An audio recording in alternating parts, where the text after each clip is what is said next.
So not everyone thinks Boasberg's moves are funny at all. In fact, there's a resolution calling for the impeachment of the U.S. District Court Judge Boasberg, and it is gaining support, folks. 22 co-sponsors now in the House.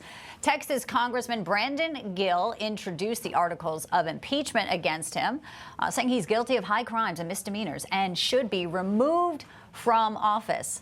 Congressman Gill joins us right now here on Newsline. He's also a member of not just House Judiciary, but DOJ's House Subcommittee and the House Budget Committee. Welcome in, sir. Good to see you.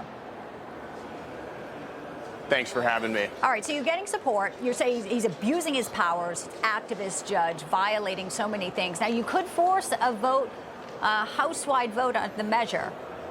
So far, you haven't gone that way. When will you decide if you do that? And to see him just gallivanting around New York there at the Spring Bar Association, how does that make you feel?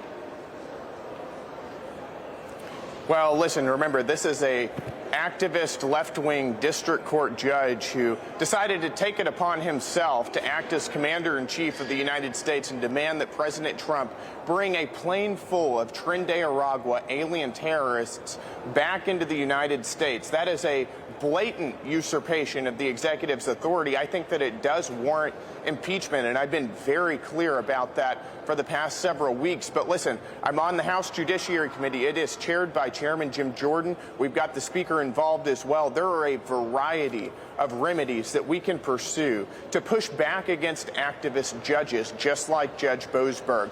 One bill that we voted out of committee a couple weeks ago was Congressman Issa's bill, which would stop district court judges from issuing nationwide injunctions. I think that that is a great start for us. I'm going to continue pushing impeachment, but I'd like to see that ideally run through the committee, and that's what we're hoping to see. But listen, there are a variety of things that we can do here, and we are. Congressman Jim Jordan, in fact, was here on Newsmax speaking to our Rob Schmidt last night. Let's play a little bit of their exchange on this very issue. This Judge Boasberg, as an example, who said, turn the plane around, bring the bad guys back, illegal migrants, part of a terrorist organization, part of this Tren de Aragua gang, bring them back. That makes no sense. It ultimately comes down to who gets to decide. Is it the president who puts his name on a ballot and goes out and campaigns and gets 77 million people to vote for him? Or is it some district judge who can say, no, no, bring these guys back. We're going to decide. We're going to stop this. That's the key question about this hearing today. And Ms. Romero gave us, I guess, a real example of what happens when you have the kind of crazy policies that the Biden administration had. All right, so Senate Judiciary talking about this as well. But just your reaction to Boasberg today, making light of the fact that he's able to speak about other things and not going to talk about other things. And he also has the Signal case, Congressman Gill, as well. What are the odds of that?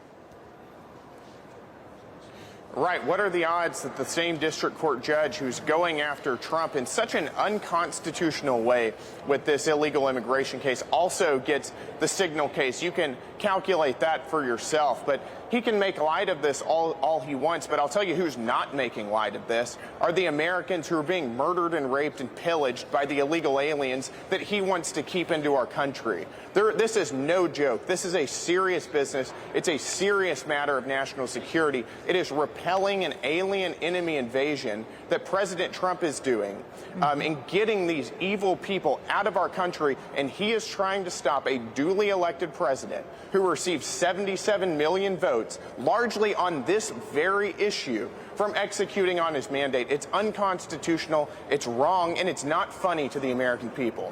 No, it is not. Some people reacting to what happened yesterday in the House. 9 members of the GOP, Florida Congresswoman Anna Paulina Luna included, went against the GOP leadership's effort to block a vote on proxy voting. You know, kind of got a little bit convoluted in the weeds here, but basically Speaker Johnson says proxy voting is unconstitutional. So he sent all the lawmakers home to regroup.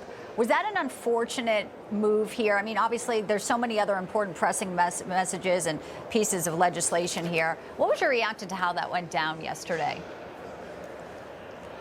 Well, listen, I think that proxy voting is a bad idea. I've had that position from the beginning. Remember, this is a discharge petition that all the Democrats supported and only a small handful of Republicans supported. I like Anna Paulina Luna. I think that she's a conservative fighter, but I don't agree with her on this.